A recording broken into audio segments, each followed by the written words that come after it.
Альхамдулилля ва салату ва саляму аля сайидна Мухаммад. Находясь в Турции на нашем семинаре турецком, мы решили снять несколько роликов, касающихся предстоящего месяца Рамадан. Месяц Рамадан в эти годы, сейчас у нас 2014, приходится на лето. Если брать мою личную практику поста, то это порядка уже последних 27 лет моей жизни соблюдения поста в самых разных условиях, в самых разных государствах, когда учился в школе, когда жил в Африке, когда сдавал экзамены в Аль-Асхаре. То есть соблюдал пост в самых разных обстоятельствах, достаточно с большими нагрузками, и были и короткие дни, и длинные. И самая главная рекомендация, конечно же, это отсутствие страха. То есть вся проблема здесь.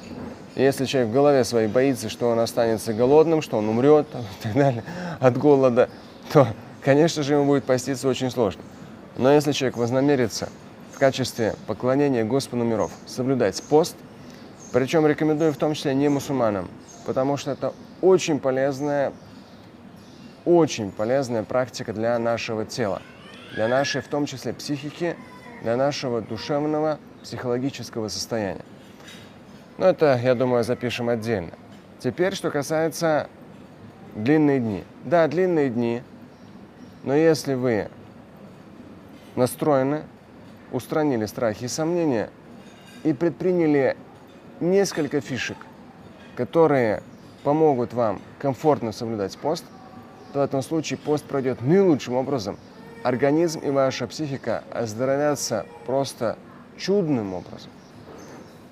В месяц Рамадан мусульмане от рассвета, не восхода солнца, вы посмотрите в календаре, даже если у вас есть расписание молитв в вашем городе, нет проблем, посмотрите отрывной календарь.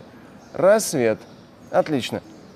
1,5 часа отнимите, где-то будет больше, где-то еще что-то. Но если у вас нет расписания местного, расписания молитв, то отнимаете 1,5 часа. Все. Вот с этого момента вы не едите, не пьете, ничего, воздерживайтесь. В том числе муж и жена воздерживаются от интимных отношений, но именно половой близости.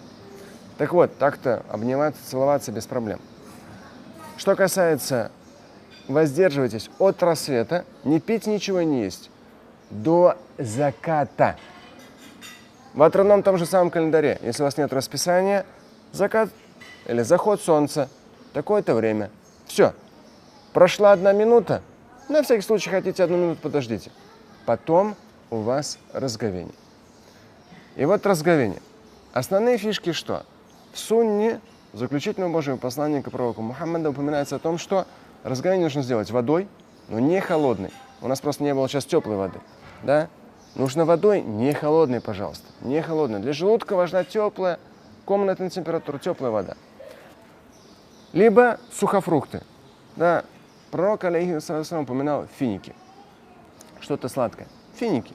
Сушеные, свежие финики. Какие хотите.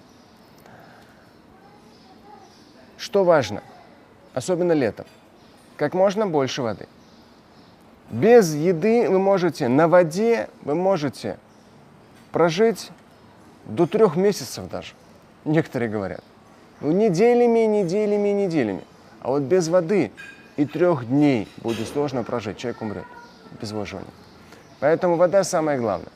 Вы пьете воду, рассчитывайте то, что вы вечером, вам в начале, до приема пищи, если вы пьете 100-200 миллилитров воды, еще 100-200, пока вы там вечернюю молитву совершите.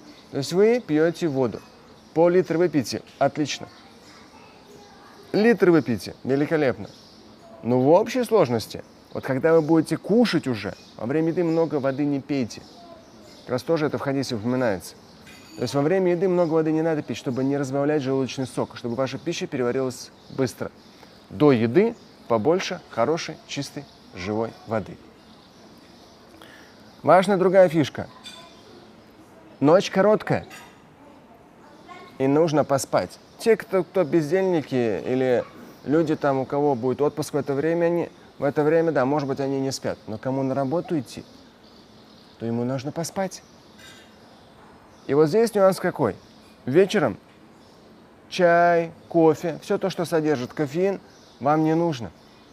Оно будет нарушать цикл вашего сна. Вечером на ифтар чай, кофе, минимум кофеина. Кофе вообще исключите, крепкий чай исключите. Почему? Потому что после вы должны будете хотя бы чуть-чуть поспать до утреннего приема пищи. Следующая фишка. На ифтар, вечерний прием пищи, вы употребляете только то, что быстро переваривается. Те же самые мюсли, картошки, мясо, еще что-то, это вам не нужно. Жареное вам не нужно. Жирное не нужно. Вы едите то, что переваривается быстро. У вас короткая ночь. Примерно 2-3, где-то 4 часа. Что за такой короткий период времени переваривается? Фрукты. Арбуз шикарно. Но главное, чтобы хороший арбуз был, да? Там персики, апельсины, витамин С, да? Очень хорошо. И потом запускайте зелень.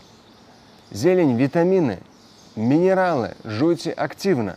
Это главное клетчатка. Клетчатка, которая необходима для здоровой работы вашего кишечника в месяц Рамадан. Можете горячего супчика, чуть-чуть. Томатный – великолепно. Овощной – великолепно. То есть вы едите то, не передая. Вот вы смотрите на объем еды примерно. Вот одна тарелка зелени, одна тарелка фруктов и маленькая тарелка супчика. Советую исключить мучное полностью. Кроме как, может быть, там, грубого помола многозерновой хлеб. Да, кусочек, чуть-чуть. Или бывают такие специальные там хлебцы, чуть-чуть, с супчиком, не более того. И вот таким образом, вот такой объем вам хватит. Витаминов будет очень много, минералов очень много. Организм, главное, до всего этого вода. Организм получит воду, минералы, витамины, клетчатку. Все будет работать наилучшим образом. И последняя фишка. В пост нужно больше двигаться и не бояться двигаться. Вальхамдулиллахи раббил аламин.